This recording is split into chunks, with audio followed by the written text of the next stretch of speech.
Slider, his favorite weapon. Stanton hits one to the monster again, and that one's off the top of the wall. Judge streaking around third. And this was the moment the Yankee season ended. The throw to the plate is in time to get him! What's going on, baseball fans? Jeremy Laracuente here for the Baseball Banter Broadcast. And on this particular episode, this will be my Yankee rant video about the 2021 season. So strap in, Yankee fans. This is going to be a painful experience.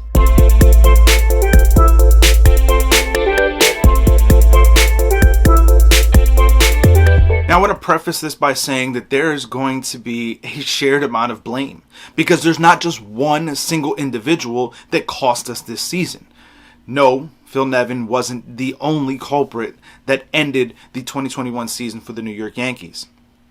In that wild card game against the Boston Red Sox, only Giancarlo Stanton really decided to show up. Even Aaron Judge, who had a great season for us, carried us for the majority of the season, only had one hit to show of. And when you look at what was happening in that game, the Yankees seemed to be out of it from the very first pitch. Now, the blame goes beyond those that are just on the field. The coaching staff as a whole needs to change, and we're going to get into that more in a moment. But it also filters all the way up through the top of the organization, Brian Cashman and Hal Steinbrenner. This is a very different team in the way that it's run from when the boss was around. George Steinbrenner's entire premise for the New York Yankees, his entire philosophy, was winning. And the simple fact is the Yankees have not won anything of value since 2009. Since the Yankees' last World Series win in 2009, Boston has won 2 titles, in 2013 and in 2018. This is unacceptable for the New York Yankees. And if we stretch it back even further, the last time the Yankees had a championship before 2009, which was the year 2000, Boston has 4, compared to the Yankees' 1 since 2001. This is absolutely unacceptable behavior, and the boss wouldn't stand for it. This is how the boss felt about winning. Are you surprised there's been so much conflict and upheaval in these 25 years? Or are you just a magnet for this stuff? Well, I don't know if I'm a magnet for it. I want to win. I've always had that desire from the day I was born. I believe I had it. I never liked losing. But Peter O'Malley liked to win. Walter O'Malley liked to win. You never heard their names. Maybe not as much as I did. See, it's the degree to which you want to win. I believe you have to know how to win, and I just do it my way. Walter O'Malley, one of the great men I've ever met, went to the same school I did. We both went to the same school, Culver Military Academy. So did Lou Nippert, that owned the Reds in Cincinnati. And yet we came in World Series, 2 guys from the same school, and we won.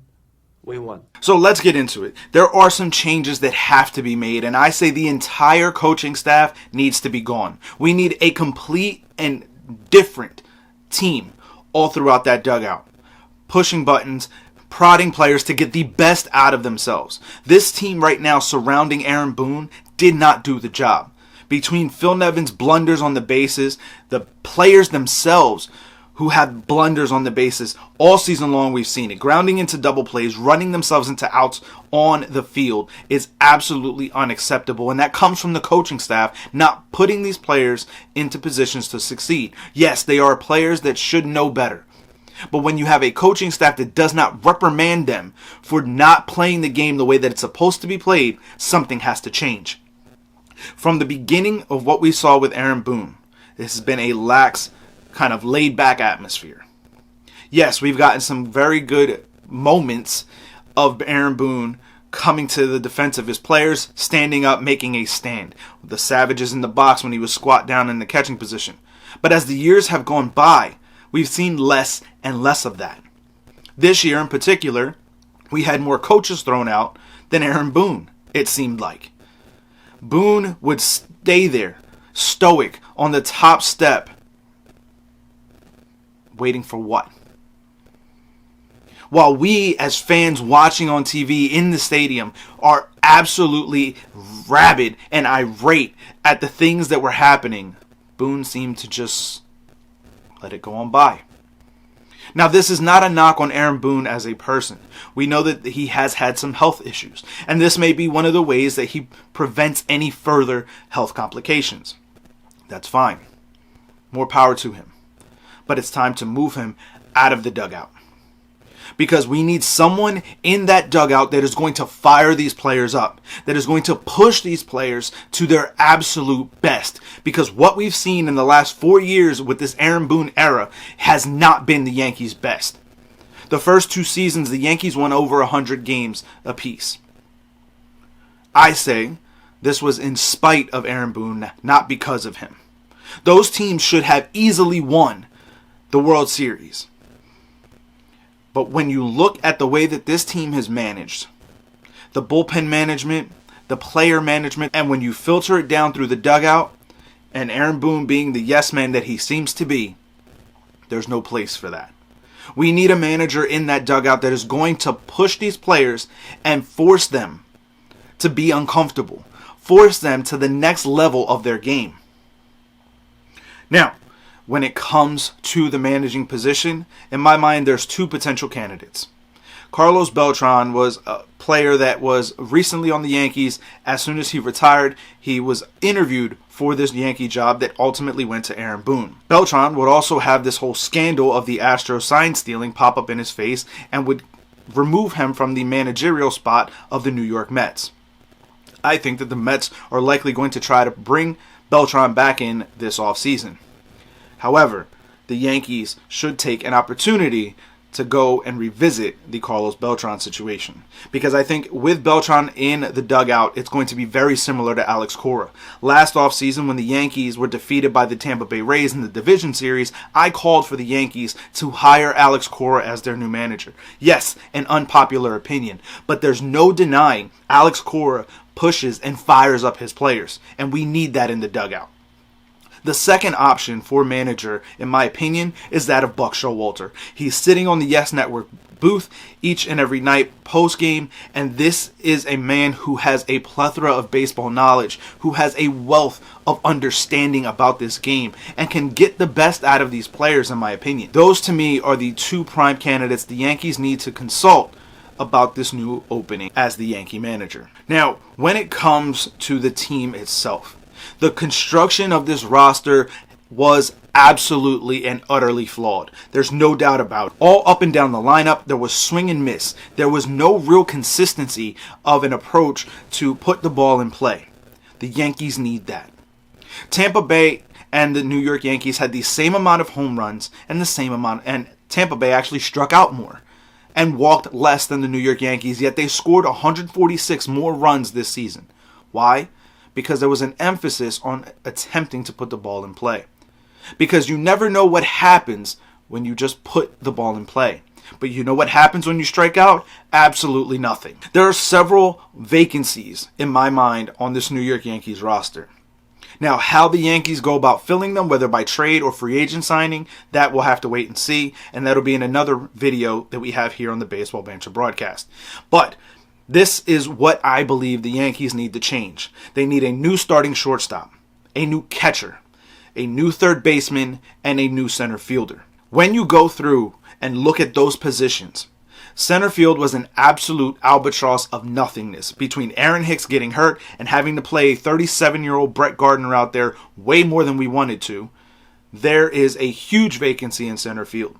Gleyber Torres started the season at shortstop, which was an absolute joke in my opinion, because we've seen for time after time and year after year that he's much better at the second base spot than he is as a shortstop.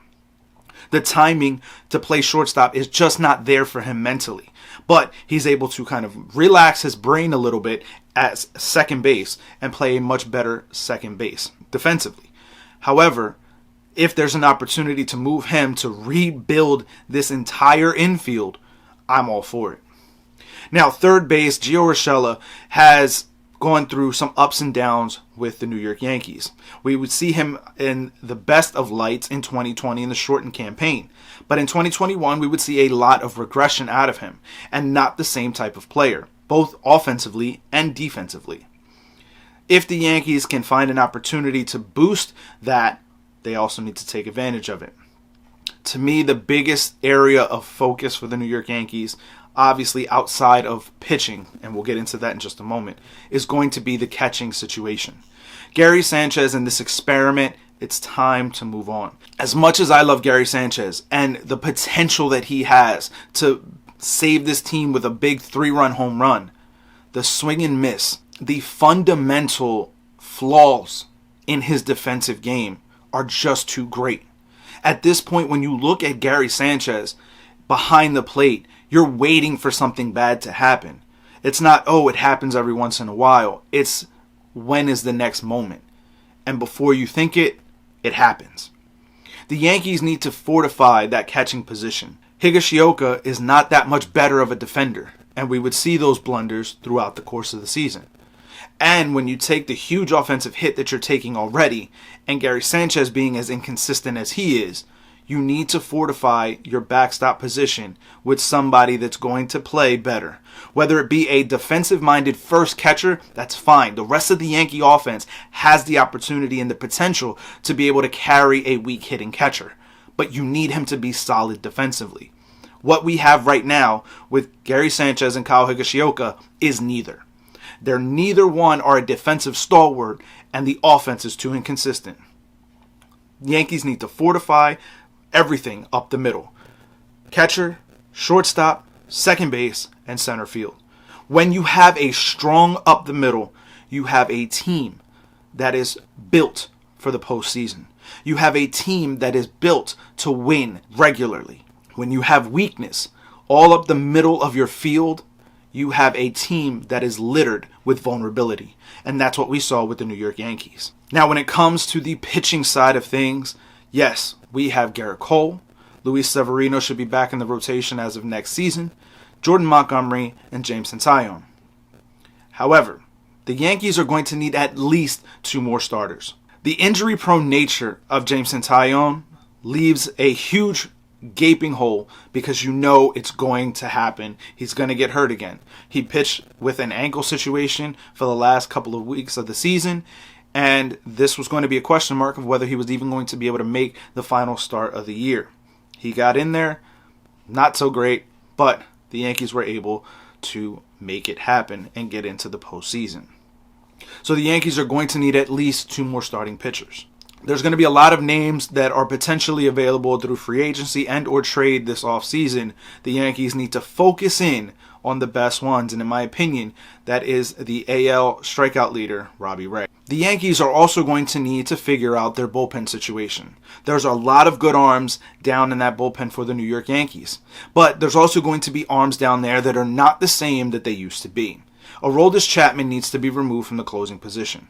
Yes, this is a spot that he has been synonymous with since he came over from Cuba and joined the Cincinnati Reds. However, he's no longer that same pitcher. And the fragile nature of his mindset when he comes into games leaves Yankee fans and the Yankee team in a situation of peril each and every time he steps onto the mound. The Yankees need to fortify that position. Yes, we were spoiled for years with Mariano Rivera, where it was almost locked down every single time. And we know we're not going to get that no matter who's in that closing position right now. But Chapman is far too inconsistent and loses the strike zone far too often to maintain him in that role. Guys like Jonathan Loaizaga, Chad Green are names that could potentially fit in that spot. However, we need something of more consistent nature. On top of that, the New York Yankees would have to go this season and trade to boost their bullpen. They're going to need more help in that pen. We don't know what we're going to get from Zach Britton if and when he returns. And it's going to be a situation right now that the Yankees need to boost everything because the long grind of a 162-game season clearly took its toll. And one last note here before we wrap things up. The Yankees, in their pursuit for players this offseason, offensively, need to prioritize getting hits and getting on base, not hitting home runs. The simple fact is that when you try to hit too many home runs, there's a lot of swing and miss in the lineup. As I spoke about earlier, the Tampa Bay Rays had the same amount of home runs as the New York Yankees, 222. They struck out more and walked less, The difference is they would get hits. The New York Yankee batters were a lot of swing and miss and a lot of double plays. We saw it plague us all season long, and it also came up in the wild card game. New York, there needs to be a change in the mindset, a change in the philosophy. Get away from the Hal Steinbrenner way of thinking and going everything by the analytical numbers. As much as I love them, and as much as they're a tool for the betterment of the team, they cannot be the everything of the team. The priority has to be winning. So I want to thank you guys for joining me on this rant video about the New York Yankees. Make sure you keep it locked in here to the Baseball Banter Broadcast for your postseason coverage each and every single day. Make sure you check out our sister channels, The Granny Geek Show and We Sibs, as they have a ton of great content there. Links to their channels will be down in the show notes below. If there's another essay here that you want to see me present, make sure you leave that down in the comment section as well. We have a new series up called Woulda, Shoulda, Coulda. The first episode is already out about the Chicago Cubs dynasty that should have been, but it wasn't, as we know. So make sure you check that out. Links to that will be also down in the description below. So make sure you keep it locked in by hitting that subscribe button and that bell so that you're notified each and every time we drop new content here on the Baseball Banter Broadcast. So I will catch you guys with the latest news, notes, and my personal thoughts, theories, and opinions on the game of Major League Baseball. Peace.